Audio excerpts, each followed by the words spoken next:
Seja bem-vindo ao canal O Publicador do Reino. Está no ar mais um programa A Bíblia Responde. Quem aí não estava com saudade de ver um debate? Pois é, nós aqui do canal fizemos um pequeno debate com um cooperador da Assembleia de Deus. E hoje transmitiremos para vocês aqui neste programa. Desde já nós pedimos a vocês que por favor deixem o seu like aí, para que o alcance desse vídeo seja maior. Também pedimos a vocês que compartilhem em suas plataformas da internet, por favor. E também deixem os seus comentários, para que o YouTube então possa entender que vocês estão gostando do conteúdo do nosso canal. Visto que muitos já chegaram a me dizer que não recebem as notificações. Então é muito importante que vocês deixem o seu like, comente, compartilhe, para que o YouTube entenda que vocês também estão interagindo com o canal aqui do Publicador do Reino.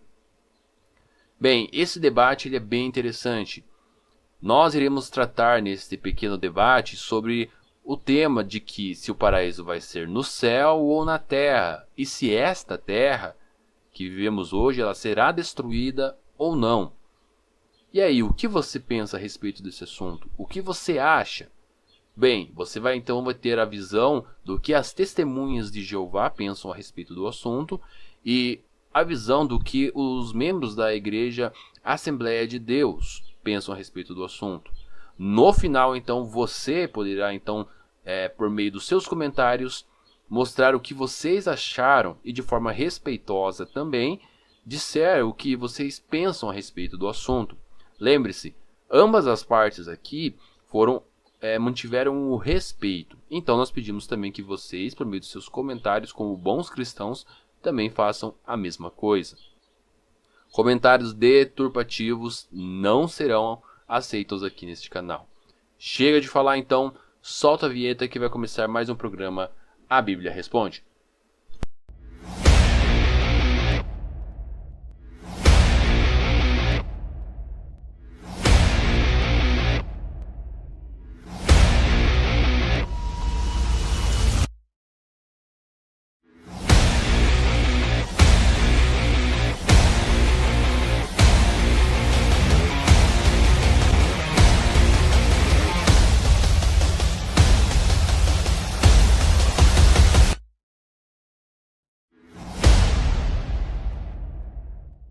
Cumprimento a todos que estão assistindo a este vídeo com a paz do Senhor.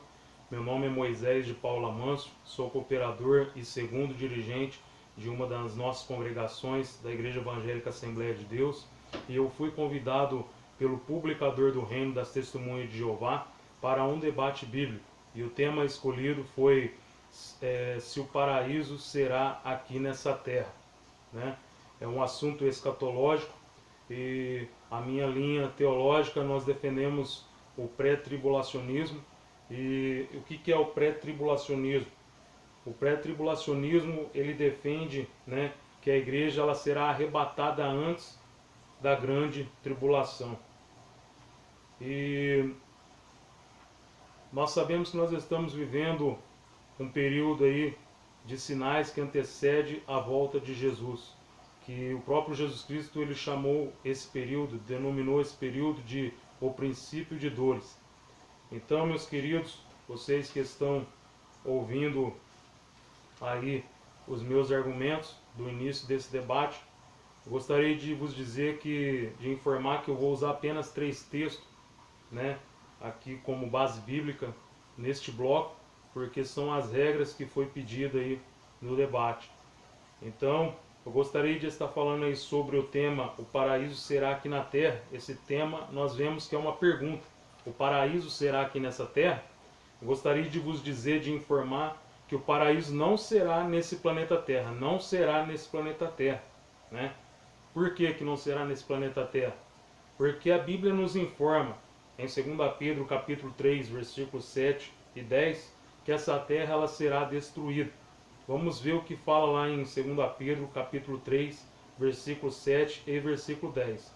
O versículo 7 diz assim: Mas os céus e a terra que agora existem se reservam para o fogo, até o dia do juízo dos ímpios. O versículo 10 agora.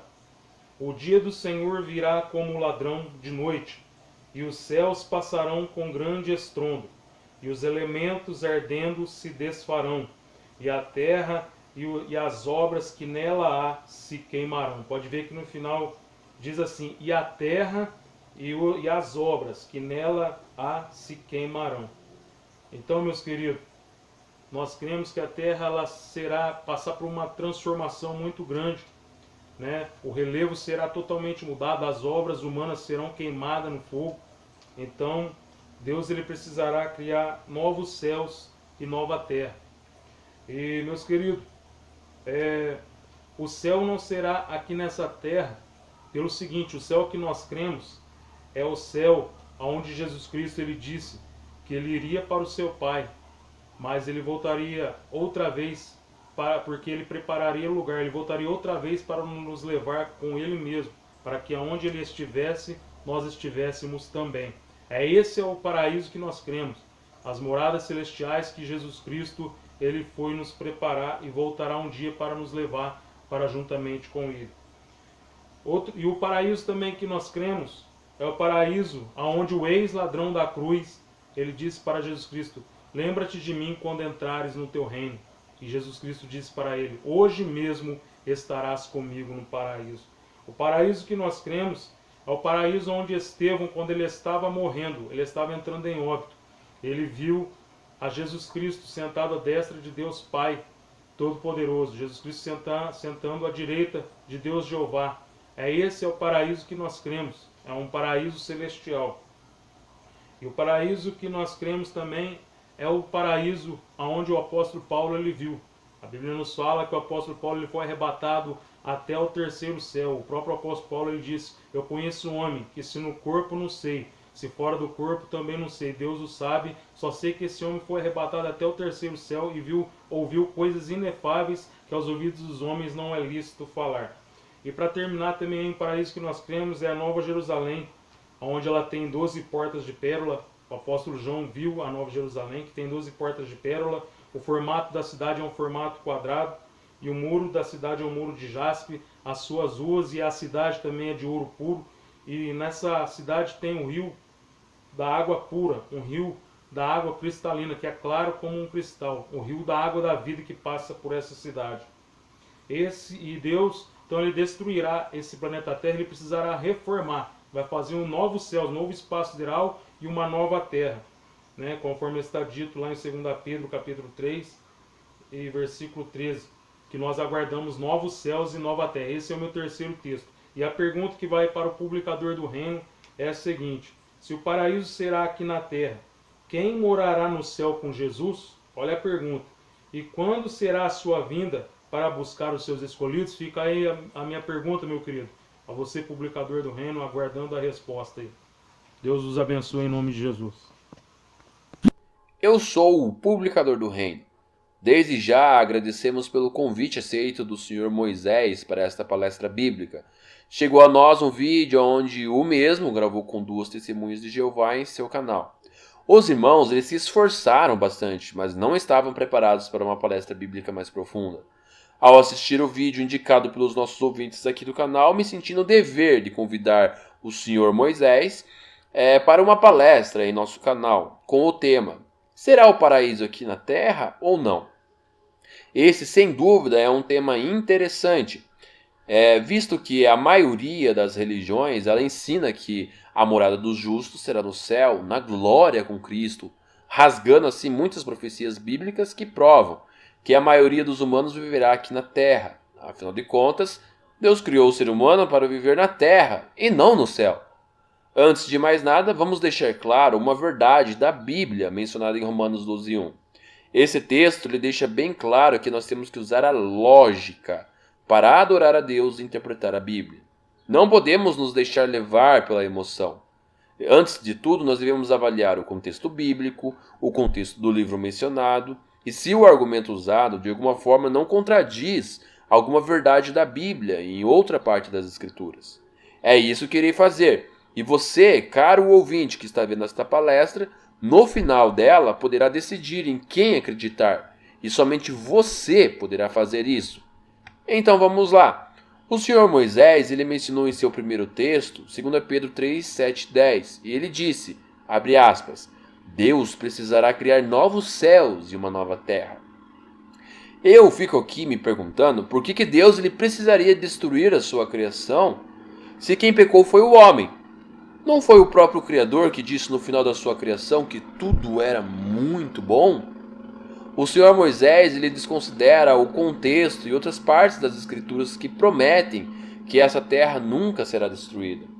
Exemplo claro disso é o que eu irei usar no meu primeiro texto, Eclesiastes 1:4. Esse texto diz na NVI, gerações vêm e gerações vão, mas a terra permanece para sempre. Veja, se a terra permanece para sempre, como poderia Deus a destruir? Criamos aqui então uma contradição na Bíblia. E se existe uma contradição, o argumento ele está equivocado. O contexto também é bem claro em nos informar o que será destruído. Vamos analisar? Veja o que diz 2 Pedro 2, 5 e 6. Ele não poupou o mundo antigo quando trouxe o dilúvio sobre aquele povo ímpio, mas preservou Noé, pregador da justiça, e mais 7 pessoas. Também condenou as cidades de Sodoma e Gomorra, reduzindo a cinzas, tornando-as exemplo do que acontecerá aos ímpios. Veja que Pedro deixa bem claro que o julgamento de Noé, bem como Sodoma e Gomorra, seria um exemplo do que aconteceria no futuro. Será que Deus destruiu as pessoas ou o planeta Terra? Ademais, sabemos que os céus e a terra ali mencionados representam os governos e pessoas que hoje vivem em nosso planeta. Como nós sabemos disso? Bem, a Bíblia Sagrada, ela responde.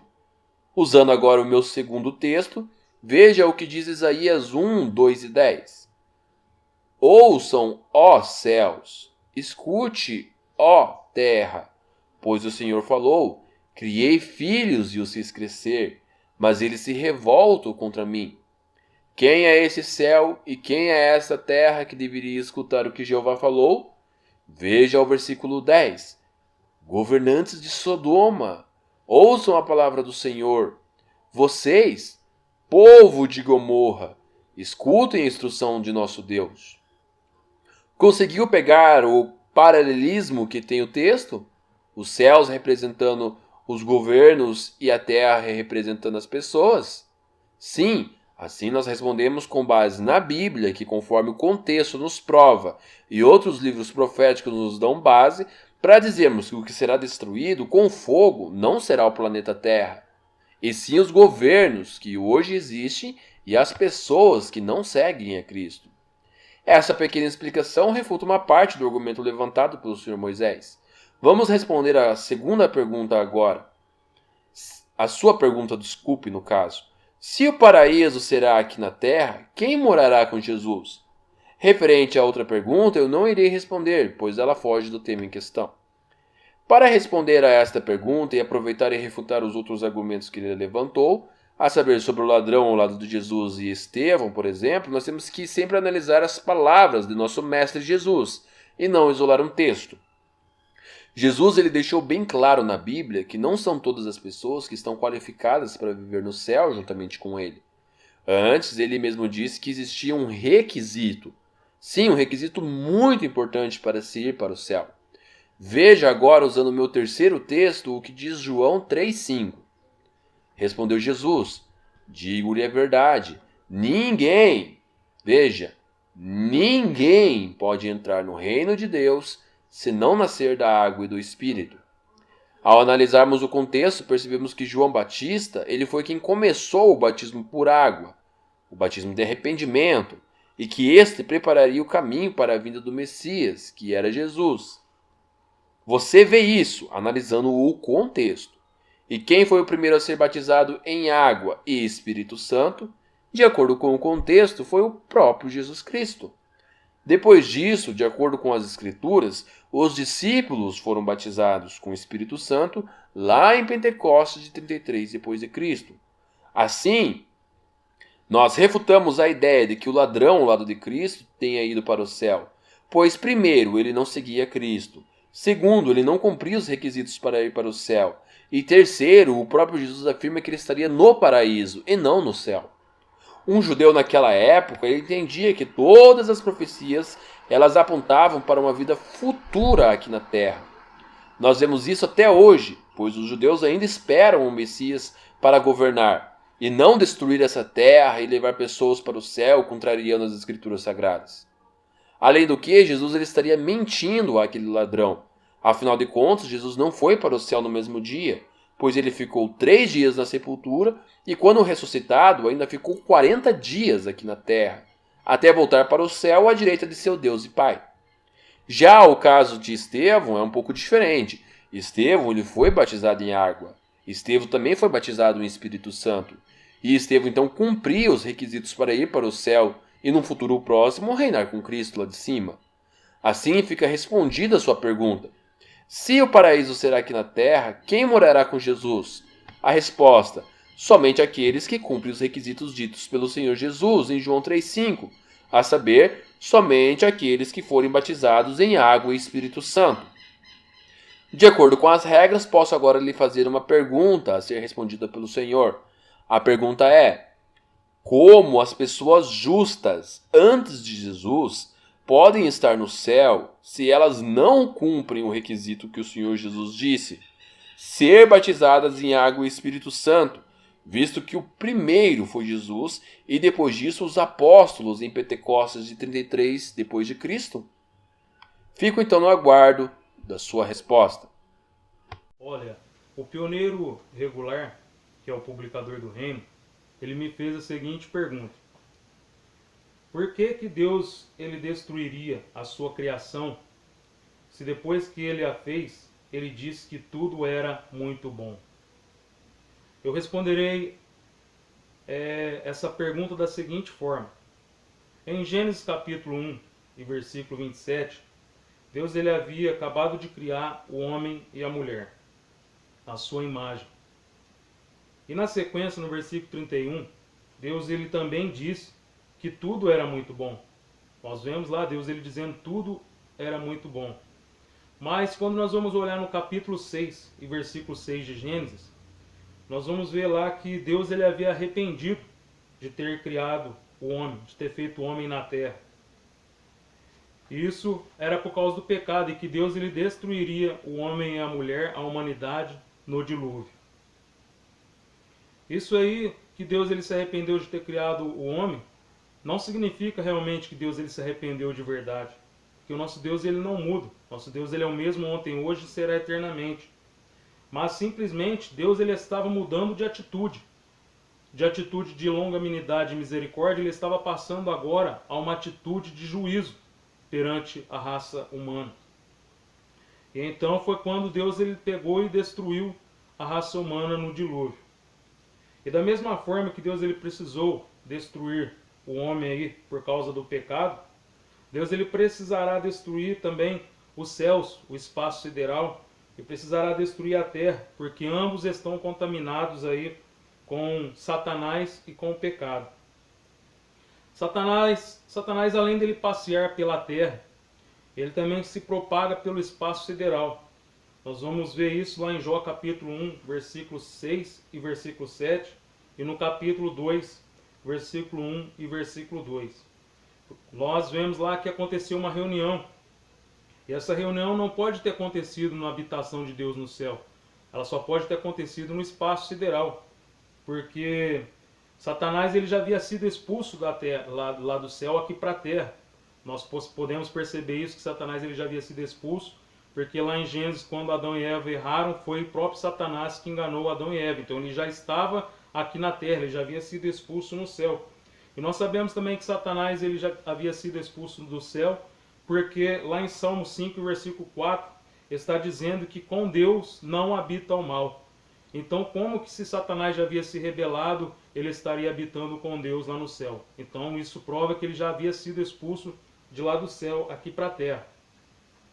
Então, fica claro aí que, da mesma forma que Deus ele precisou destruir os homens de Sodoma, os homens de Gomorra, os homens da época de Noé, por causa da contaminação do pecado, ele precisará desfazer dos céus e da terra, mudando as suas estruturas e os seus relevos, por causa aí da contaminação, como eu já disse, do pecado e contaminação de Satanás que se propaga pelo espaço sideral.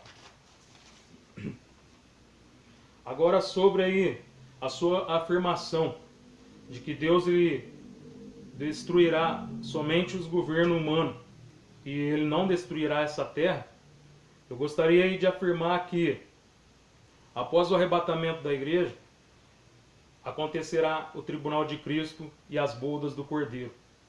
E após as bodas do Cordeiro haverá a grande tribulação. E depois da grande tribulação acontecerá a batalha do Amargedon. E depois da batalha do Amargedon acontecerá a segunda vinda de Jesus em glória, aonde todo olho o verá. E depois então da segunda vinda de Jesus acontecerá o milênio aqui nessa terra. O milênio acontecerá sim, nessa terra. Aí sim o Senhor ele julgará as nações com vara de ferro, conforme está dizendo lá em Apocalipse capítulo 19 e versículo 15, que Jesus ele regerá as nações com vara de ferro. E Jesus ele separará nessa feita os que servem e os que não servem. Ele separará nessa feita os bodes das ovelhas, conforme está escrito lá em Mateus capítulo 25, versículo 31 ao 34.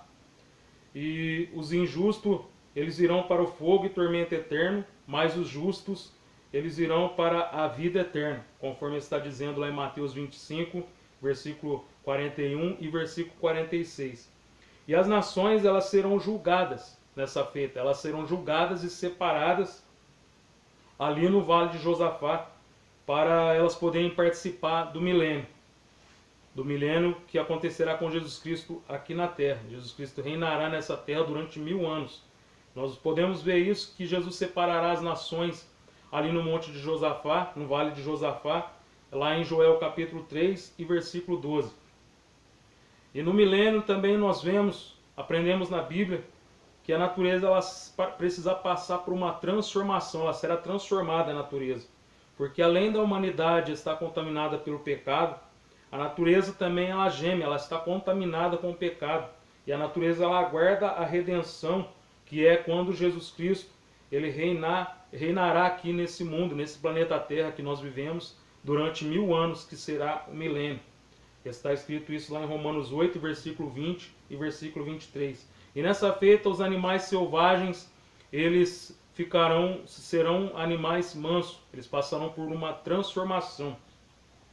E durante o milênio também Satanás ele será preso por 1000 anos.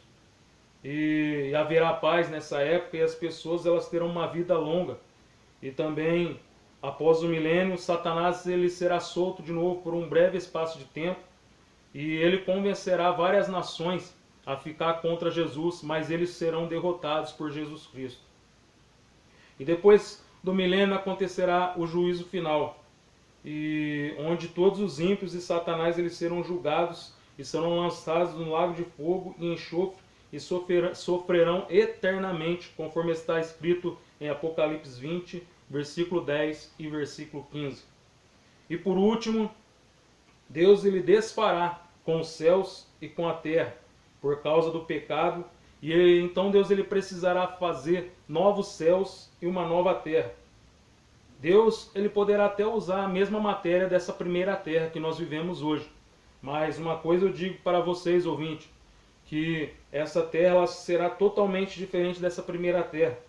O relevo dela ela sofrerá uma mudança muito grande. É por isso que é chamado de nova terra.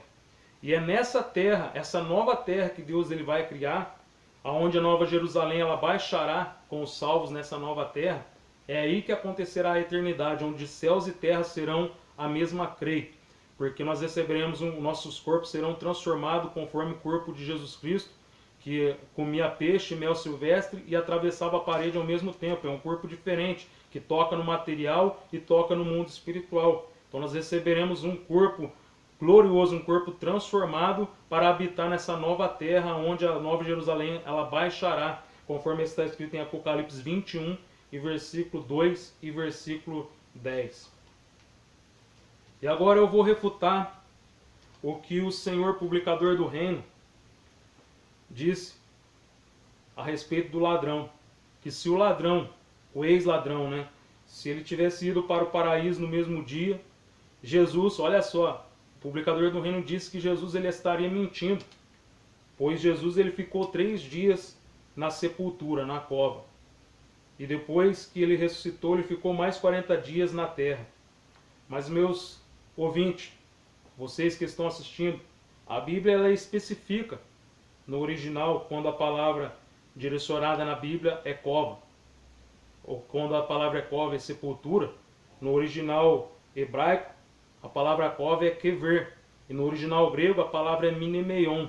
Então a Bíblia ela especifica quando é cova. Agora no original grego, quando a palavra é especificada na Bíblia é inferno, no original hebraico, a palavra inferno é Seol. E no original grego a palavra é Hades. Então a Bíblia ela diferencia quando é cova, que é minemeion e kever, e ela diferencia quando é inferno, quando é Seol e Hades. Então é isso que nós precisamos observar nas Sagradas Escrituras. E então Jesus ele não estava espiritualmente na cova, nesse momento aqui dos 3 dias. Mas somente o corpo dele, somente a matéria estava na cova. A matéria sim estava lá no túmulo, mas o espírito dele não. A Bíblia fala que Jesus Cristo ele desceu nesse momento, e nesses 3 dias ele desceu nas partes baixas da terra, que é onde fica o Seol, o Hades, o mundo dos mortos. E ele desceu lá nas partes baixas da terra, porque Jesus Cristo ele não estava morto nesse momento. Só o corpo dele, só a matéria estava morto, mas Jesus ele é Deus. A Bíblia fala que em Jesus habita toda a plenitude da divindade. Jesus ele é Deus. E tem mais, Jesus ele não morre porque ele é o Pai da eternidade, conforme está escrito lá em Isaías capítulo 9 e versículo 6. Então, Jesus ele desceu nas partes baixas da terra, conforme está escrito em Efésios 4, versículo 8, e ele levou consigo o cativeiro que estava no seio de Abraão, os salvos do Antigo Testamento de antigamente, e levou consigo para o paraíso. E nessa feita, ele levou também o ex-ladrão da cruz, foi juntamente nessa feita com Jesus para o paraíso. Esse paraíso que eu estou dizendo nesse momento aqui é um outro paraíso, não é o mesmo paraíso que eles estavam vivendo no seio de Abraão, daquela parábola do rico e do Lázaro, que está escrita em Lucas capítulo 16, versículo 22, onde o seio de Abraão ele era próximo do Seol. Só havia um abismo que separava o seio de Abraão com o Seol, com o mundo dos mortos. E eles não poderiam ir ainda para o terceiro céu, que é o terceiro céu onde o apóstolo Paulo viu. Conforme eu já disse no meu primeiro vídeo, o publicador do reino não mencionou, não explicou sobre esse versículo, que está lá em 2 Coríntios capítulo 12, e versículo do 2 ao 4, onde o apóstolo Paulo ele foi até o terceiro céu e ouviu coisas inefáveis que aos homens não é lícito falar, e ele disse que ele foi até o paraíso. Lá ele diz claramente que ele foi no paraíso.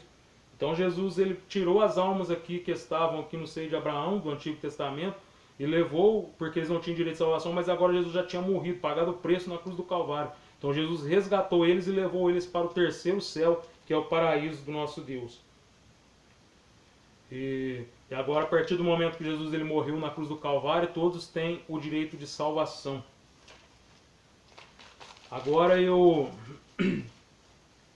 gostaria aí de refutar sobre que o publicador do reino ele diz que o ladrão ele não foi para o paraíso porque ele não seguia Jesus e porque ele não tinha os requisitos para ir para o céu. Requisito esses aí que o Senhor publicador do reino ele baseou em João capítulo 3, versículo 5, onde está dizendo lá que ninguém pode entrar no reino de Deus se não nascer da água e do Espírito. E que para vocês, testemunho de Jeová, esse nascer da água e do Espírito seria ser batizado nas águas e o batismo no Espírito Santo. Eu gostaria também de refutar a sua resposta sobre a minha pergunta, que era uma pergunta dupla, mas que o Senhor respondeu somente uma parte. E o Senhor disse na sua resposta que somente aqueles que cumprir os requisitos de João 3, versículo 5, de ser batizados nas águas e no Espírito, poderão morar com Jesus. E também a sua pergunta foi baseada nesses argumentos.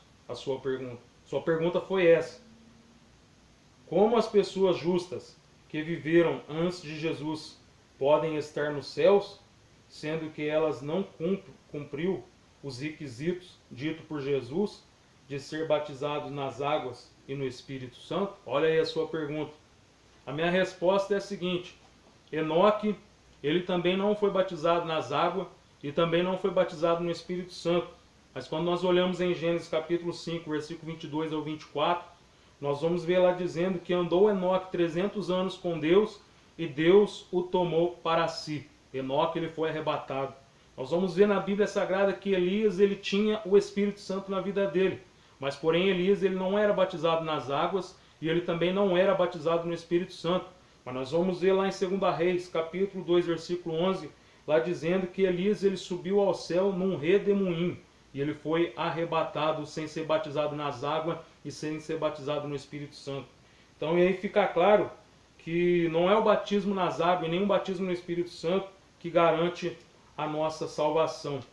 E outra coisa, vocês testemunhas de Jeová, crendo dessa forma aí, vocês estão anulando a morte vicária de Jesus Cristo na cruz do Calvário, o preço que ele pagou na cruz do Calvário pelo meu pecado, pelo seu pecado, nos dando o direito de salvação. E vocês também estão anulando o que está escrito em João capítulo 3, versículo 16. Porque Deus amou o mundo de tal maneira que deu seu Filho unigênito, para que todo aquele que nele crê não pereça, mas tenha a vida eterna. Todo aquele que nele crê, todo aquele que crê em Jesus, tem o direito de salvação. E se ele morrer antes dele ser batizado nas águas e ser batizado no Espírito Santo, não tem problema, ele vai para o céu da mesma forma, porque ele já se arrependeu dos seus pecados, nasceu de novo e ele vai morar no céu, com certeza. Agora sobre João, agora nós, né, e Jesus, nós fomos batizados nas águas pelo seguinte: o meu primeiro versículo que eu quero usar aqui para reforçar os meus argumentos é o que eu citei aqui de 2 Reis, capítulo 2, versículo 11, onde Elias, ele subiu no céu num redemoinho para rebater que não precisa de estar batizado nas águas nem no Espírito Santo para ir para o céu. Elias foi com o corpo e tudo e foi arrebatado para o céu sem ser batizado nas águas e no Espírito Santo. Esse é o meu primeiro versículo que eu quero falar nesse vídeo. Meu segundo versículo é o de Mateus capítulo 3, versículo 15. Porque nós e Jesus, nós somos batizados nas águas com o símbolo de perdão de pecado. Mas Jesus, ele foi batizado nas águas somente para cumprir a justiça e a vontade de Deus Pai. Conforme nós também temos que cumprir a justiça e a vontade de Deus Pai sendo batizado nas águas. Mas não é isso que vai nos garantir a nossa salvação. Nossa garantia de salvação é se arrepender de coração e pedir perdão para Deus, aceitando a Ele, Jesus Cristo, como único e suficiente Salvador. Então lá em Mateus 3, versículo 15, é o meu segundo versículo, onde Jesus, ele foi batizado para que cumprisse a vontade de Deus Pai na vida dele. Agora sobre João 3, no versículo 5, o nascer da água e do Espírito não significa aí que para a pessoa ir para o céu ela precisa aí ser batizada nas águas e no Espírito Santo, conforme eu já disse. Mas sim que a pessoa ela tem que nascer de novo, crendo que Jesus Cristo é o Salvador da vida dela. E então ela vai morrer para o mundo e para o pecado. E ela vai nascer de novo, ter uma nova vida, vai ser uma nova criatura em Cristo Jesus. Morrendo para o pecado, recebendo o Espírito Santo. Então ela começa a passar por um processo de regeneração, uma vida de santificação na presença de Deus, porque sem a santificação ninguém verá a Deus. E então, o que é um processo de regeneração? Aquela pessoa, ela começa a deixar aos poucos a prática do pecado, porque o Espírito Santo já está na vida daquela pessoa e já está ajudando ela a ser liberta da prática do pecado. Então o homem, ele é regenerado e lavado pelo Espírito Santo. É isso que quer dizer em João 3, versículo 5. Não que a pessoa ela tem que ser batizada nas águas e no Espírito Santo. Nós vamos ver que o significado disso, de nascer da água do Espírito, é passar pelo processo de regeneração e ser lavado pelo Espírito Santo. Quando nós lemos ali o meu terceiro versículo, agora que eu quero usar para o meu argumento, onde nós lemos ali em Tito, capítulo 3, versículo 5. Leia lá que você vai ver que lá está dizendo que o homem ele é regenerado e ele é lavado pelo Espírito Santo. O Espírito Santo lava os nossos pecados e nós temos uma nova vida e passa por um processo de regeneração. Pronto, agora eu já refutei aí João 3 e versículo 5 e já também respondi a sua pergunta, publicador do reino. Agora eu vou refutar também Eclesiastes capítulo 1, versículo 4, que esse versículo aí ele não implica em nada esse versículo aí que você citou de Eclesiastes 1, versículo 4. Nós vemos aqui quando Salomão ele estava aí advertindo as pessoas que não temiam a Deus, que os trabalhos delas são vãos, porque eles não temiam a Deus. E ele estava dizendo aqui que tudo nessa vida é vaidade, tudo é passageiro. Só que o que não é passageiro, o que vai permanecer para sempre, que quer dizer esse versículo, é a nova terra que Deus ele vai criar, onde será a eternidade. Aí sim, essa nova terra permanecerá para sempre. Agora, para finalizar esse vídeo, a minha pergunta aí para o publicador do reino é a seguinte: se para o Senhor o paraíso será nessa terra, como então explicar Apocalipse 21 e versículo 1, que diz que essa nova terra, o mar, ele já não existe? Olha só, a terra que nós vivemos, existe os mares, os oceanos. Agora, nessa nova terra que Deus ele vai criar, que o relevo é outro relevo, essa nova terra, o mar já não existe. Então, gostaria que você me explicasse esse versículo. Você diz, abre aspas, Deus precisará destruir os céus e a terra, porque ambos estão contaminados por causa de Satanás e do pecado. Uma breve ilustração, ela refuta esta falsa analogia. Você é dono de uma casa e aluga para um inquilino. Ele é mentiroso, desleixado e simplesmente estraga seu imóvel a ponto de você não suportar mais ele. Você dedicou bom tempo fazendo o alicerce, escolhendo a cerâmica, colocando o jardim e pintando a casa. Mas seu inquilino simplesmente a deixou em péssimo estado. O que você faria depois de expulsar o inquilino de sua residência? Opção A. Contrataria pessoas para reformar sua casa e deixar ela bonita novamente? Ou opção B. Destruiria a casa inteira e faria tudinho de novo só porque o inquilino não cuidou bem da dela? A aplicação é bem simples. Deus é o dono da casa. Os humanos maus e Satanás são os que, conforme a própria Bíblia diz, os que arruinam a terra. Por meio de Jesus e dos escolhidos para a vida no céu, Deus irá reformar ou cumprir com sua palavra, em ter a terra em um paraíso com pessoas perfeitas. Esse era o objetivo dele quando disse a Adão e Eva em Gênesis 1:28, para eles terem filhos, encher a terra e tornarem-se muitos. E nós sabemos que, de acordo com Isaías 55:11, a palavra de Deus, ela não volta a ele sem nenhum resultado. Então, se Deus ele disse que esta terra vai se tornar cheia de pessoas perfeitas e um paraíso, ela vai se cumprir. O milênio ele servirá então para transformar a terra novamente num paraíso. O próprio livro de Apocalipse 5, 9 e 10 diz que Cristo e os escolhidos reinarão sobre a terra. Quanto à sua afirmação de que Satanás já tinha sido expulso do céu na época de Jó, é pura falta de análise contextual. A expulsão de Satanás no céu só acontece em Apocalipse 12, 7 a 12. E sabemos que, de acordo com Apocalipse 1:1, as coisas mencionadas nesse livro eram para o tempo do fim, ou seja, os nossos dias. Assim, você tenta inferir que Deus precisa destruir tudo, quando na verdade todos os exemplos mencionados por mim e repetidos por você, a saber no caso de Noé e Sodoma e Gomorra, mostram que Deus destruiu as pessoas e não o planeta e o céu.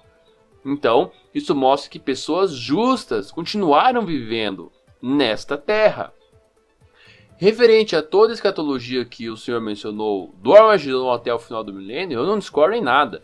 Porém, qual é a lógica de Jesus governar 1000 anos nesta terra, levar as pessoas à perfeição, ressuscitar os mortos, transformar a terra em um paraíso e depois destruir tudo? Não é o próprio livro de Salmos 104:5 que diz que Deus criou a terra para que nunca seja destruída? E agora? O próprio livro de Salmos 78:69, também parafraseando, nos mostra que a terra que Deus fundou para sempre. E é engraçado que você também diz, Deus não morre, Jesus é Deus. Aí em outra parte, alguns segundos à frente do seu vídeo, você fala que Jesus desceu ao Seol e você diz, Jesus já havia morrido, por isso resgatou eles e os levou ao terceiro céu. Pergunto agora para os ouvintes que acompanham esse debate, como acreditar nisso se ele se contradiz? Novamente aqui eu friso que seria impossível os servos do passado irem para o céu, pois Jesus não mentiu. Ele deixou claro a Nicodemos o requisito para ir ao céu: nascer da água e do Espírito. Você diz, Jesus é Deus, mas também diz, agora que Jesus morreu na cruz do Calvário, todos têm o direito de salvação. Assim fica difícil. Quanto à sua resposta à minha pergunta, será que Enoque foi para o céu? Ai. Vamos harmonizar as coisas com outros livros da Bíblia, por favor? O que diz mesmo Hebreus 11, versículo 13, ao falar que junto com Enoque, todos os mencionados ali morreram com fé, embora não recebessem as coisas prometidas? E agora, junta isso com João 3,5. Enoque foi batizado em água e Espírito Santo? Lembra lá do que Jesus disse? Ninguém pode entrar no reino de Deus. Ah, mas tem Elias. Elias foi arrebatado. Ele não foi para o céu? Bom, como é bom a gente estudar todo o contexto, todo o texto, todos os livros da Bíblia, a fim de não cometer erros de interpretação na Bíblia Sagrada. Uma rápida análise na cronologia bíblica desmistifica esta lenda de que Elias ele foi arrebatado para o céu. É só você ler 2 Reis 3:1. Ali mostra que Elias foi arrebatado durante o reinado de, preste bem atenção, Josafá e durante o reinado de Acabe. Se você pegar os subtópicos da sua Bíblia Almeida, verá que este rei procurava por um profeta, mas que durante esse período Elias já havia sido arrebatado e Eliseu começou a ser profeta. Mas agora vem o checkmate da questão. Sendo Elias arrebatado quando Josafá ainda reinava e bem de vida, como poderia Elias do céu escrever uma carta, e repare bem, ao rei Jeorão, agora em Judá, após a morte de Josafá seu pai? Será que Elias mandou uma carta tipo Chico Xavier, criptografada? Sim, 2 Reis 8,16, debaixo do subtópico da Almeida, o reinado de Jeorão, nos mostra um pouco sobre o reinado deste rei, que é filho de Josafá, e que começou a reinar quando seus pais ainda estavam em Judá. Aí vem a mágica. Olha só o que diz 2 Reis 8,20. Nos seus dias se rebelaram os edomitas contra mando de Judá e puseram sobre si um rei. E é engraçado que 2 Reis 8,20 são as mesmas palavras de 2 Crônicas 21:8. Assim nós temos que Josafá em vida consultou Eliseu, provando que Elias já havia sido arrebatado, 2 Reis 3:11. A carta é redigida por Elias, repare bem, ao filho de Josafá, Jeorão, após a morte de seu pai, 2 Crônicas 21:8 e versículo 11. E no versículo 12, nós temos a prova final. Então lhe veio um escrito da parte de Elias, o profeta. Caro ouvintes, esse arrebatamento de Elias, ele é muito parecido com o arrebatamento de Filipe, lá em Atos 8, 39 e 40. Elias, assim como Filipe, foi apenas transportado de um lugar para o outro. Nós não anulamos a salvação, como você também disse no seu vídeo. Pelo jeito, você nem estudou nossas crenças a fundo a fim de averiguar de fato o que nós ensinamos. O fato de Jesus morrer em nosso favor nos dá a esperança de ter vida eterna novamente. Porém, esta vida eterna é aqui na terra, nesta mesma terra, para a grande maioria dos servos de Deus. Jesus comprou com seu sangue um pequeno grupo de servos para reinar com ele no céu também, pois nunca foi do objetivo de Deus levar pessoas para o céu. Existe um objetivo dessas pessoas irem para o céu, e não todos irem para o céu. Existe um argumento que eu gosto de usar. Ele se chama o argumento matemático. Imagine que o pecado ele seja uma doença. Essa doença é a única causa da morte. Em algum momento no passado, essa doença ela não existia. Sendo assim, ninguém era pecador e ninguém morria. Mas o pecado surgiu e atingiu toda a humanidade. A humanidade, por ter agora esta doença, passa a morrer. Todos os filhos da humanidade ao nascerem herdam de seus pais essa doença chamada pecado. E por isso, todos morrem.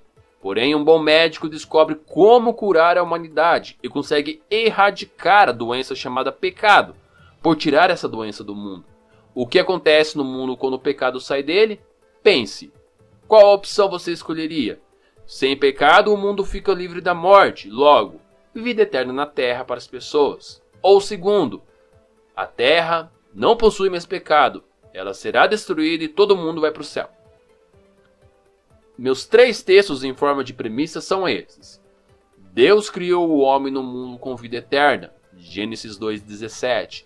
Hoje morremos porque o pecado entrou no mundo, Romanos 5,12. Jesus vai tirar o pecado do mundo, João 1,29. Logo, sem pecado não haverá mais morte no mundo, ou seja, haverá vida eterna no mundo, isto é, aqui na terra. Afinal, tudo o que nós conhecemos tem um começo, um meio e um fim. Se você tirar o meio, você não terá o fim, apenas o início. Então digamos que a vida eterna seja o início, o pecado seja o meio, a morte seja o fim. Quando Jesus eliminar o meio, no caso o pecado, o que acontece com o fim, no caso a morte? Sobrará apenas o início, vida eterna na terra, conforme Deus projetou no começo. Por isso que Salomão deixou bem claro que a terra permanece para sempre. Não acrescente ao texto palavras ali que ele não diz. Assim fica claro que o Senhor confunde salvação com vida no céu e ignora o que Jesus disse em João 3,5, que para reinar com Cristo no céu é preciso ser batizado em água e Espírito Santo. Interessante que o próprio versículo 13 diz que ninguém subiu até o momento ao céu, quando as palavras de Jesus foram dirigidas a Nicodemos. Ele mesmo falou, ninguém subiu ao céu. Respondendo agora a sua pergunta final, é bem simples. Será que ali o mar ele é literal ou simbólico? Sabemos que céu e terra, como expliquei no primeiro vídeo, eles representam governos e pessoas. Mas e este mar? Bem, veja a resposta da Bíblia em Isaías 57:20. Mas os maus são como o mar agitado que não se acalma, e suas águas trazem à tona algas e lama. Se você prestar atenção no contexto, verá que Satanás e todos os maus já foram lançados no lago de fogo e enxofre. Se você ver o versículo número 4, verá que lágrimas, morte, tristeza, choro, dor também não existe mais. São coisas essas que existem hoje na terra causadas pelas pessoas más e Satanás, ou coisas que existem no céu? Se levarmos tudo de forma literal no livro de Apocalipse, cometeremos sérios erros de interpretação da Bíblia, assim como achar que esta terra será destruída também. Assim, a minha explicação, percebe-se que minha pergunta ela não foi respondida. Assim, eu vou refazer de modo diferente, acrescentando outro argumento também. Jesus disse que ninguém pode entrar no reino de Deus se não nascer da água e do Espírito. Jesus também disse que ninguém subiu ao céu no mesmo contexto, até aquele momento. Assim, como podem os servos do passado que não cumprem esse requisito já estarem no céu? E qual é a necessidade deles estarem no céu, visto que o objetivo de Deus era que os humanos vivessem aqui na terra, conforme já foi abordado nesta minha resposta? Por acaso Deus volta atrás com sua palavra?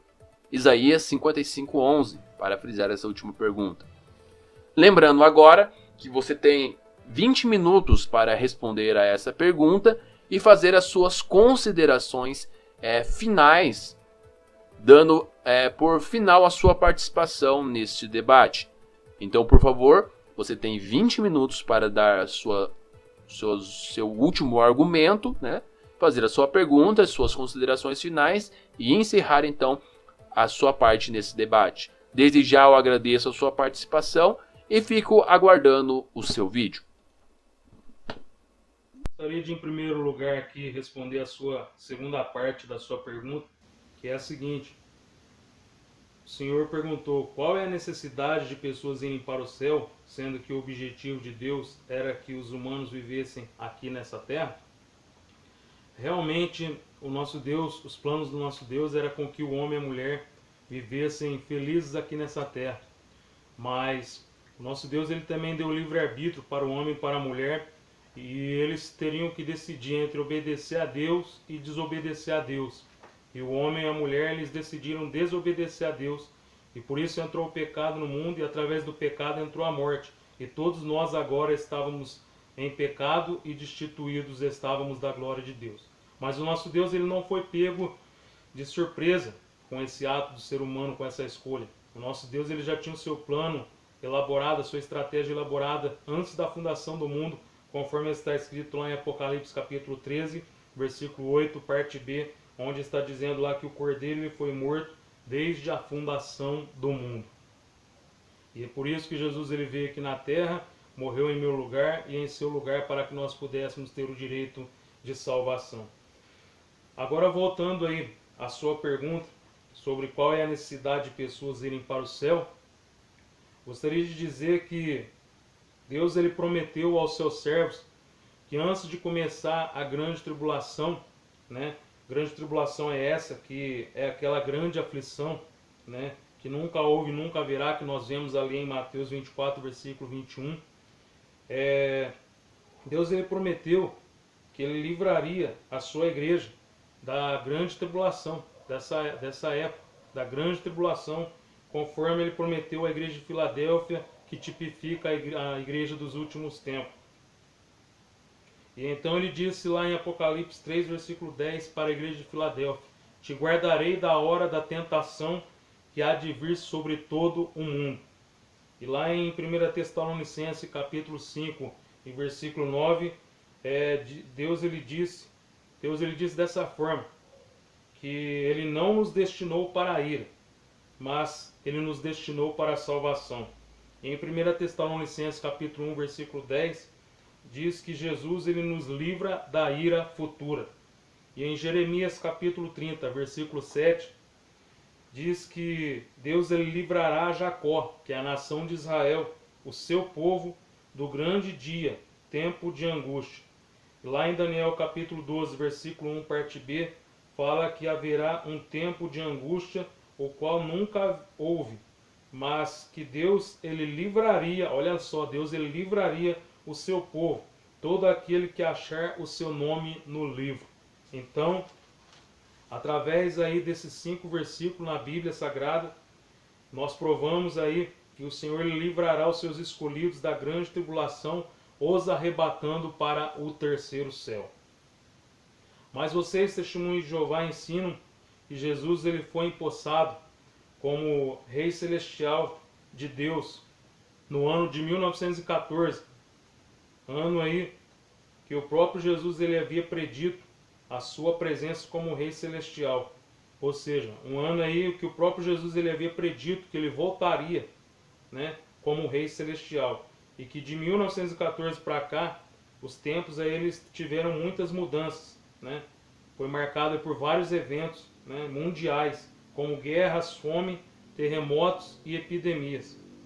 Isso aí nós vamos encontrar escrito no livro de vocês, cujo título do livro é O que a Bíblia Realmente Ensina, né? A edição de junho aí de 2015, e também na revista, cujo título é Escute a Deus e Viva para Sempre, na página 19 da edição de fevereiro de 2016, lá diz o seguinte, que nesse reino celestial aí, estará com Jesus lá no céu os 144 mil pessoas, né? Elas serão tiradas dessa terra para elas morarem com Jesus lá no céu. Como vocês podem, uma pergunta, como vocês podem ensinar dessa forma, né? Que Jesus ele voltou em 1914 aí como Rei Celestial para buscar os 144 mil, né? Porque nós sabemos aí que esse número de pessoas aí é um número limitado, só 144 mil pessoas. O que é isso perante a população da Terra? E como vocês podem ensinar dessa forma que é um número limitado de pessoas, sendo que a Bíblia ela ensina em Mateus 24, versículo 36, versículo 42 ao versículo 44, lá diz que ninguém sabe o dia nem a hora, né, que Jesus ele há de voltar. E diz lá também que nós temos que vigiar, porque nós não sabemos a hora em que Jesus ele há de vir. E também nós vemos lá que está escrito que Jesus ele virá a hora que ninguém pensa. Então, como que vocês podem dizer que Jesus ele foi arrebatado em 1914, sendo que ninguém sabe o dia e a hora que Jesus Cristo ele há de vir? E nós temos que também perceber que lá em Mateus 24, versículo 11, está dizendo que nos últimos dias se levantaria muitos falsos profetas que enganariam até os próprios escolhidos. Então nós temos que ficar percebido acerca desses falsos ensinamentos para que nós não venhamos a pecar contra o nosso Deus. Outra coisa, vocês dizem que serão somente 144 mil pessoas que irão para o céu. Mas lá em Joel, capítulo 2, versículo 32, diz dessa forma: e há de ser que todo aquele que invocar o nome do Senhor será salvo. Todo aquele, está dizendo, que invocar o nome do Senhor será salvo. Em João capítulo 3, versículo 16, como eu já citei, lá está dizendo que todo aquele que nele crê não pereça, mas tenha a vida eterna. Todo aquele que crê será salvo. Em Apocalipse 19, versículo 1, versículo 6, 7 e 8, fala ali, nos mostra sobre uma grande multidão. E essa multidão, ela estava ali participando das bodas do Cordeiro. E foram-lhes dados vestes resplandecentes e de linho fino. Agora lá em Apocalipse capítulo 7, versículo 9 ao 14, fala de uma outra multidão. Essa multidão aqui é uma multidão incontável, de todos os povos, tribos, línguas e nação. E eles estavam com vestes brancas e eles vieram de grande tribulação. Serão as pessoas que serão salvas na grande tribulação. Será uma multidão incontável, e não 144 mil selados, como vocês dizem. E para a informação de todos os ouvintes, os 144 mil selados que são comprados pelas primícias, são pessoas, né, das 12 tribos da nação de Israel, que serão escolhidas durante a grande tribulação. Serão 144 mil judeus das 12 tribos de Israel. Eles se converterão nessa feita e eles pregarão a palavra de Deus aqui durante a grande tribulação. Agora eu gostaria aí de responder a primeira parte aí da sua pergunta, o senhor publicador do reino, sobre João 3, versículo 5, onde diz lá que ninguém pode entrar no reino de Deus, senão, segundo vocês, né, se eles não forem batizados aí no Espírito Santo e batizados nas águas, que vocês dizem que são os requisitos que as pessoas precisam ter para poderem ser salvas, né, ir ao céu. Em primeiro lugar, eu já respondi a essa pergunta, e eu também já refutei essa pergunta no bloco anterior.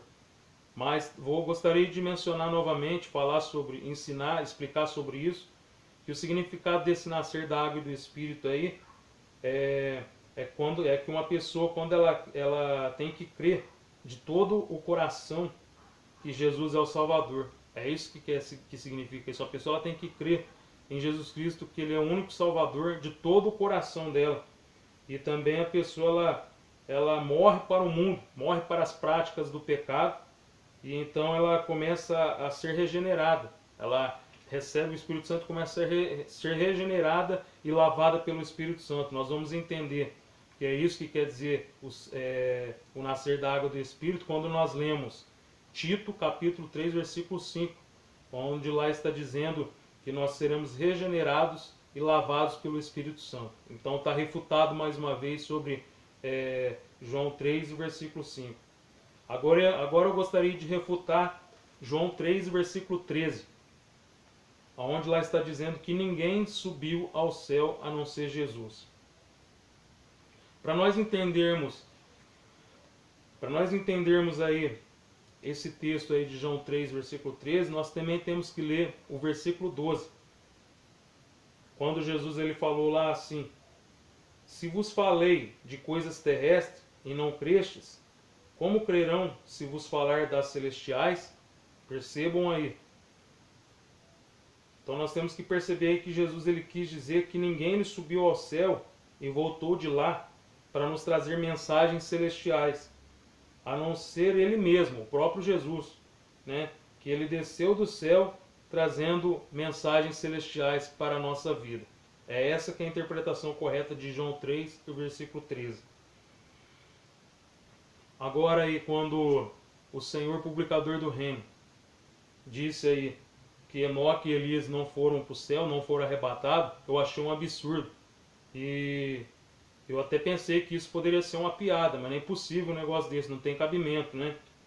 E o Senhor disse aí que Enoque ele não foi arrebatado só porque lá em Hebreus 11, versículo 13, quando está falando lá no geral, né, de todos os heróis da fé, que eles morreram na fé e sem eles terem recebido, alcançado as promessas, né? Nós vemos que isso é um absurdo, você querer desfazer do arrebatamento de Enoque, só porque lá em Hebreus 11 e versículo 13, quando está falando no geral dos heróis da fé, fala que eles morreram, mas está falando no geral de todos eles ali, só que o Senhor, publicador do reino, o Senhor esqueceu de observar o versículo 5 do mesmo capítulo, do capítulo 11 de Hebreus, onde lá está dizendo que Enoque ele foi transladado, né, para ele não ver a morte. Olha só, ele foi transladado para não ver a morte, está dizendo no versículo 5. E ele não foi achado. O Senhor também está desconsiderando o versículo aí 5, né? Além do Senhor estar desconsiderando o versículo 5 aí de Hebreus 11, o Senhor também está desconsiderando Gênesis capítulo 5, versículo 22 ao 24, onde está dizendo lá que Deus tomou Enoque para si.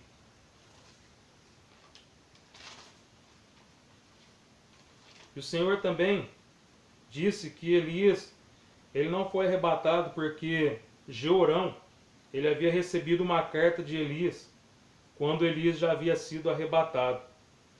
Então, vocês ensinam que Elias ele simplesmente foi transferido de um lugar para o outro, como aconteceu com Felipe.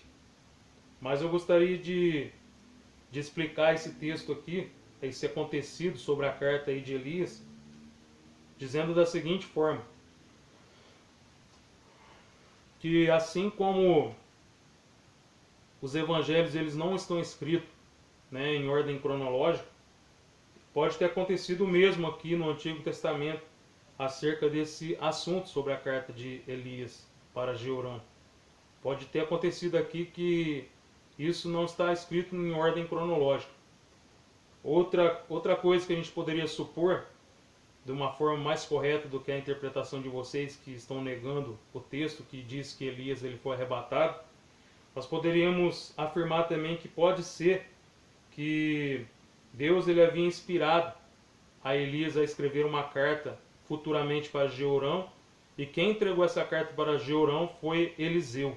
Esta é sim uma forma correta.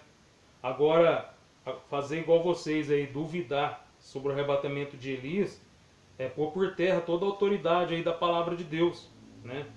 Mas é bom lembrar que lá em Apocalipse 22, versículo 19, diz que se alguém tirar qualquer palavra dessa profecia, Deus tirará a sua parte da vida eterna. Então não arranque nada das Escrituras e nem acrescente nada, porque você poderá perder a sua vida eterna. E o Senhor também, publicador do reino, disse que a expulsão de Satanás só ocorreria nos tempos do fim, conforme está escrito em Apocalipse capítulo 12. Isso que para vocês, essa expulsão aí de Satanás, foi em 1914, né? Nós vamos ver aí no versículo 3 e no versículo 4 de Apocalipse 12, que se refere aí à expulsão de Satanás, quando ele levou consigo aí a terça parte dos anjos de Deus, que ficaram ao seu favor. Este evento aí, ele aconteceu na época da Terra Primitiva. Nós vamos ver isso, que aconteceu na época da Terra Primitiva, lendo Ezequiel capítulo 28, versículo 14, 16 e 17, onde Ezequiel faz uma referência ali não somente ao rei que ele está descrevendo, mas ele fala do querubim ungido, do anjo protetor, ele faz uma referência a Satanás que vivia na época da Terra Primitiva. Então nós vamos ver que Satanás ele vivia na época da Terra Primitiva. Voltando aí em Apocalipse capítulo 12, após esse evento aí do versículo 5, começa aí já a tratar de outros assuntos, de outros eventos, como o nascimento e a morte e a ressurreição de Jesus. Agora Satanás, como que Satanás ele foi expulso? Uma pergunta, como que Satanás ele foi expulso em 1914, sendo que há mais de 2000 anos atrás, Jesus ele disse que ele viu a Satanás cair do céu como um relâmpago, conforme está escrito em Lucas, capítulo 10, versículo 18. Fica mais essa pergunta aí para vocês pensarem sobre o assunto. Como que Satanás foi expulso em 1914, sendo que Jesus ele viu Satanás há mais de 2000 anos atrás, ele viu a Satanás cair do céu como um relâmpago. Isso não tem, no bate uma coisa com a outra, né?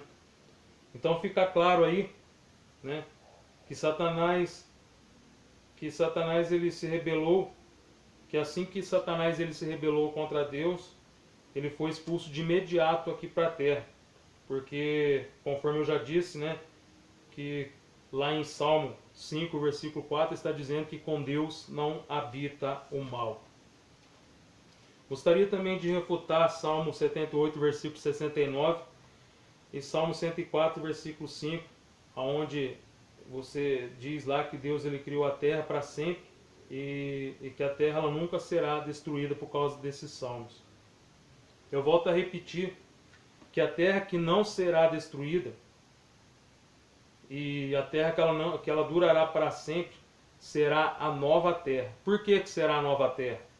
Porque lá em Hebreus capítulo 1, versículos 10 e 12, diz que a terra e os céus eles perecerão como roupas, envelhecerão, serão enrolados e serão mudados. Em Isaías 24, versículos 19 e 20, diz que a terra será quebrantada e se romperá. Ela será movida e removida, e cairá e nunca mais se levantará. Em Salmo 102, versículo 25 e 26, diz que a terra e os céus perecerão, envelhecerão como roupa, eles envelhecerão e como roupa eles serão mudados e ficarão mudados. Em Isaías 51, versículo 6, diz que os céus desaparecerão como fumaça e a terra se envelhecerá como uma veste. E por último os versículos que eu já citei de 2 Pedro 3, versículo 7, versículo 10 e 12, que diz que os céus e a terra que agora existem se reservam para o fogo. Os céus passarão com grande estrondo e os elementos ardendo em fogo se desfarão e a terra e as obras que nela há se queimarão. Esses versículos aí provam que a terra ela será destruída, o seu relevo será transformado. E o Senhor usou Isaías 57, versículo 20, para dizer que o mar de Apocalipse 21, versículo 1, são as pessoas más e sujas. Mas eu gostaria de explicar que Isaías ele fez uma analogia aí entre o ímpio e o mar. Ele fez uma analogia entre o ímpio e o mar bravo e sujo, né? Porque os ímpios têm uma vida agitada e suja pelo pecado, por isso que ele fez essa analogia. Mas o mar de Apocalipse 21, versículo 1, é um mar literal que nós ler. Nós vamos ler lá e perceber que é um mar literal. Porque assim como na nova terra ela não vai necessitar mais de sol e nem de lua, porque a glória de Deus a iluminará, conforme está dito lá em Apocalipse 21, versículo 23, a nova terra ela também não necessitará de mar, pois haverá somente o rio puro da água da vida, conforme está escrito em Apocalipse 22 e versículo 1. Agora eu gostaria de fazer a minha pergunta ao Senhor, publicador do reino. A minha última pergunta. Minha pergunta é a seguinte: se o paraíso vai ser nessa terra, por que o apóstolo Paulo disse que foi arrebatado ao terceiro céu e disse que foi ao paraíso? Conforme está escrito lá em 2 Coríntios, capítulo 12, versículo do 2 ao 4. Fica aí a minha pergunta para o Senhor responder. E as minhas considerações finais agora, eu gostaria de agradecer ao publicador do reino, né, pelo convite aí de participar no seu canal dessa palestra e desse debate. E dizer aos ouvintes, né, que vocês analisem aí bem os argumentos que foram ditos aqui nesse debate. E só vocês poderão decidir quem está com a verdade. E eu gostaria de lembrar vocês aí que Jesus ele disse em Mateus 22, versículo 29, errais, não conhecendo as Escrituras e nem o poder de Deus. Em Oséias capítulo 4, versículo 6 está dizendo que o povo ele foi destruído porque lhe faltou o conhecimento.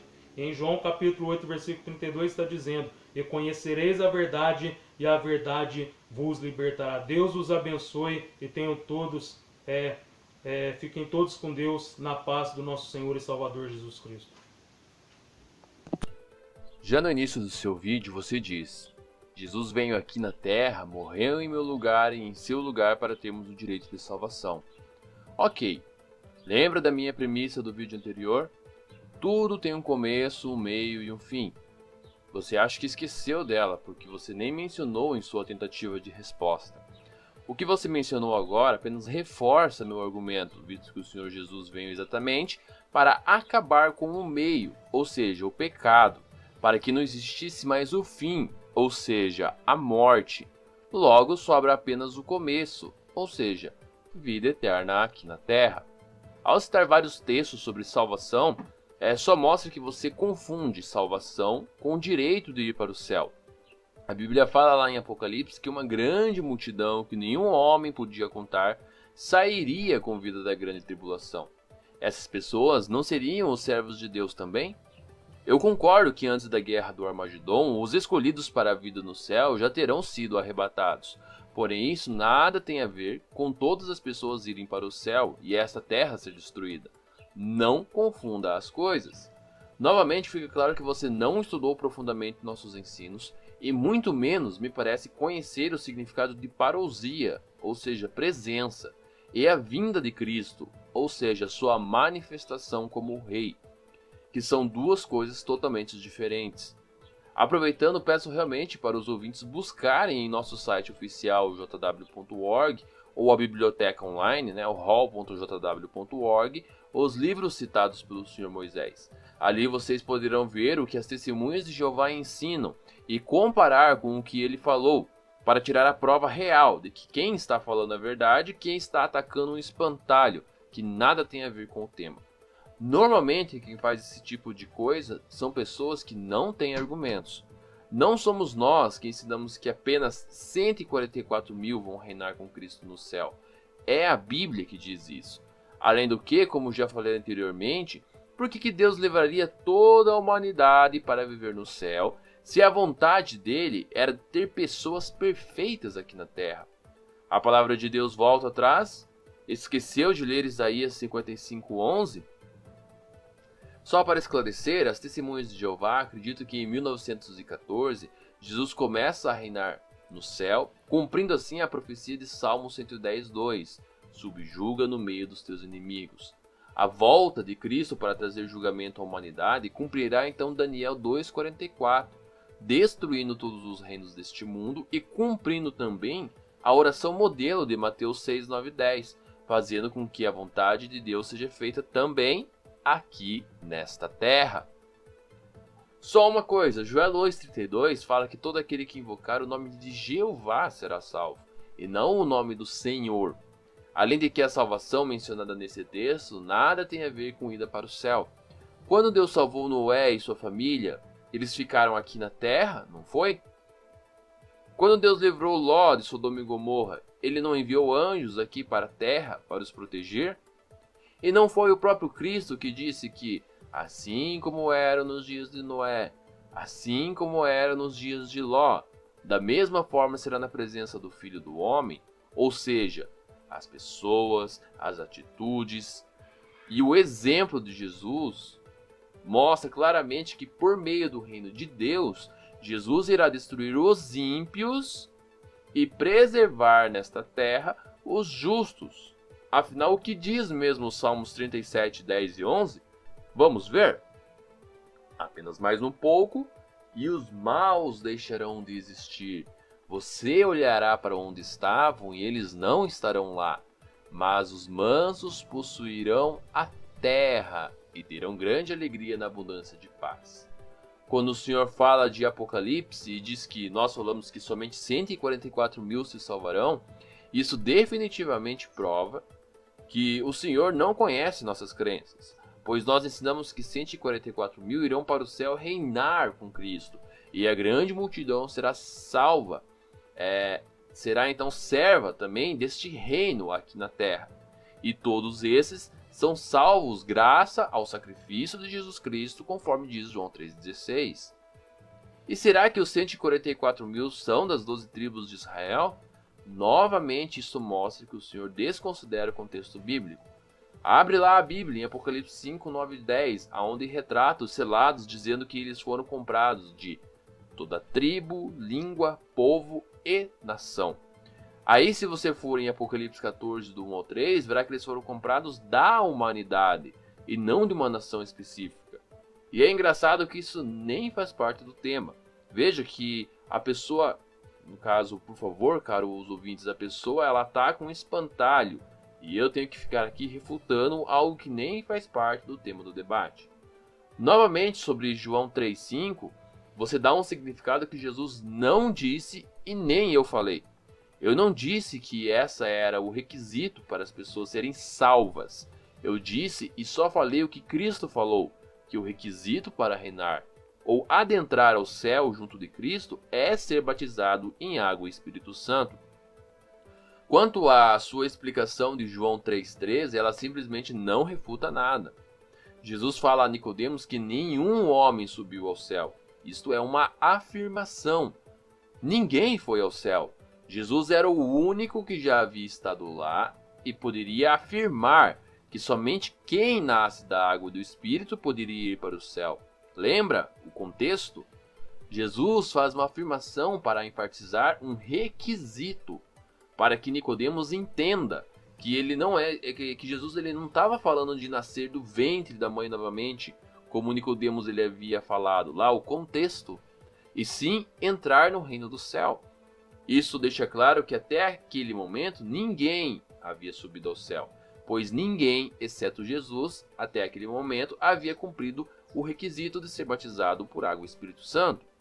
Isso é tão verdade que o apóstolo Pedro, em seu discurso em Atos 2,34, ele disse: pois Davi não subiu aos céus.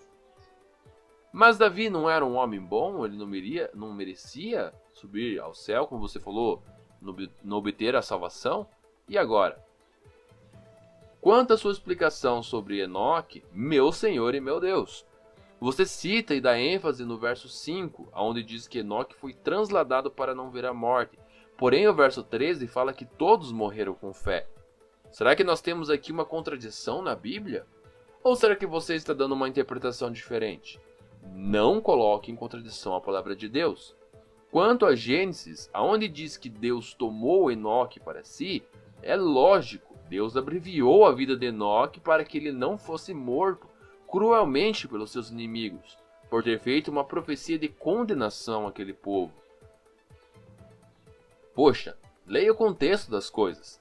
Além do que, Deus toma a vida de todos os justos, pois por meio de seu Filho, ele os ressuscitará no vindouro novo mundo, para que, conforme a continuação do verso 13 de Hebreus, eles pudessem ter a recompensa pela sua vida fiel a Deus.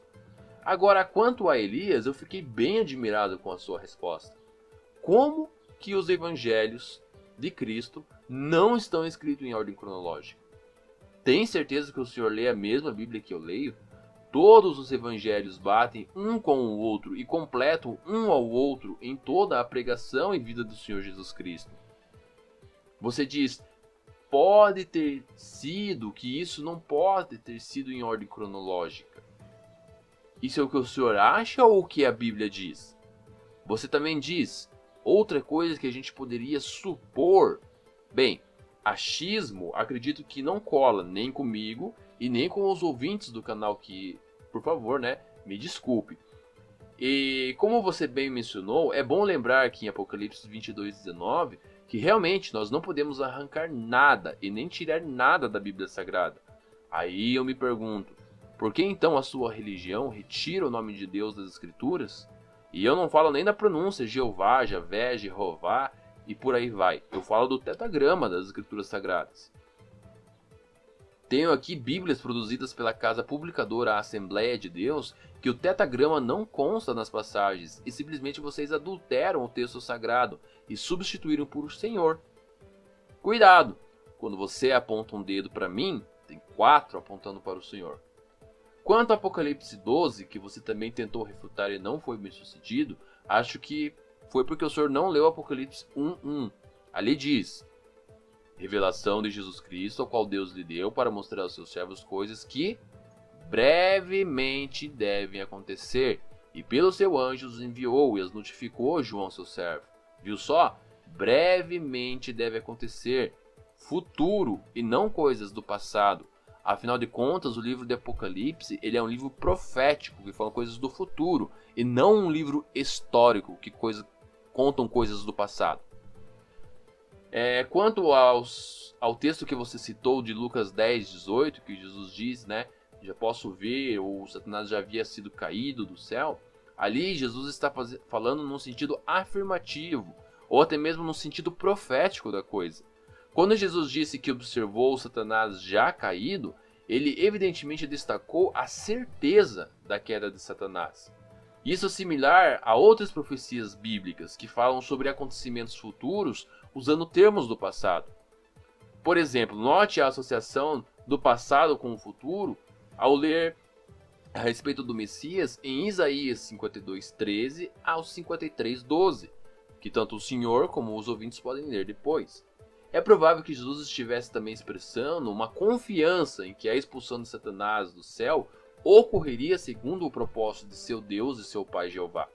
Jesus tinha também certeza de que no tempo devido de Deus, Satanás e seus demônios seriam lançados também no abismo e no futuro seriam então destruídos para sempre. O que não bate são as suas explicações. Quanto aos textos de Salmo, você infere novamente o que o texto não diz. Não acrescente o que a Bíblia não diz. Todos os textos mencionados por você mostram que a terra receberá um julgamento, mas lembra dos exemplos mencionados na Bíblia de Noé e de Sodoma e Gomorra?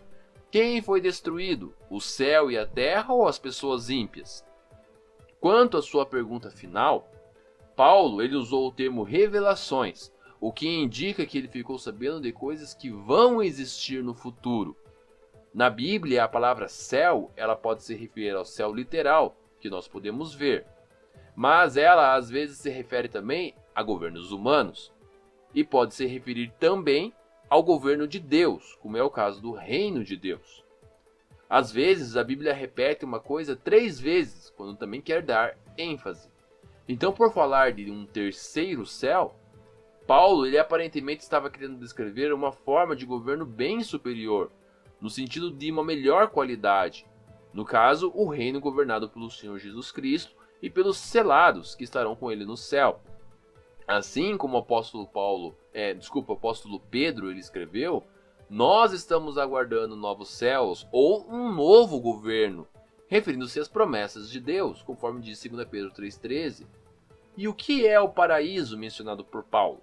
O paraíso ele pode significar várias coisas dentro do contexto da Bíblia. Primeiro, pensando no lar que Deus criou para o homem, o paraíso pode se referir ao paraíso que vai existir na terra no futuro.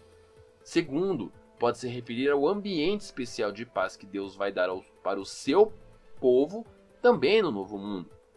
E terceiro, além disso, pode se referir às condições maravilhosas no céu, no caso o paraíso de Deus, mencionado em Apocalipse 2:7, ou a condição ali espiritual, né? De Apocalipse 2:7. Então o terceiro céu de 2 Coríntios 12:2, ele se refere ao reino governado por Jesus e pelos selados, e também é chamado por Pedro de novos céus, em 2 Pedro 3:13. Este céu é o terceiro porque ele é um tipo de governo único, é o melhor que existe.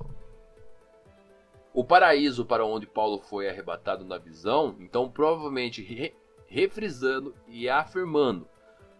Primeiro, ao paraíso que vai existir na terra. Segundo, ao paraíso espiritual que vai existir naquela mesma época, muito maior do que o paraíso espiritual que nós temos hoje. E terceiro, ao paraíso de Deus, no céu. Todos eles vão existir ao mesmo tempo no novo mundo. De acordo com tudo isso, o novo mundo será formado pelos novos céus, ou seja, um novo governo, e pela nova terra, ou seja, pessoas perfeitas e justas. Isso vai incluir tanto o governo do reino no céu, como a humanidade que serve a Jeová no paraíso, aqui na terra. Então eu encerro por aqui a minha participação no debate, visto que não vejo necessidade nenhuma de falar mais alguma coisa. Peço aos ouvintes que prestem atenção aos argumentos e que vocês, em particular, decidam em seu coração quem está com a verdade. Como você viu nesse debate, o respeito pelas pessoas envolvidas prevaleceu. Por isso, eu também peço que em seus comentários vocês façam o mesmo. Também deixa o seu like aí, compartilha para que outras pessoas também possam ver esta palestra bíblica. Desde já eu também agradeço a participação do Sr. Moisés por ter feito esse debate conosco. E desejo a vocês que continuem acompanhando aqui o nosso canal. Um forte abraço a todos, o publicador do reino do Brasil para o mundo.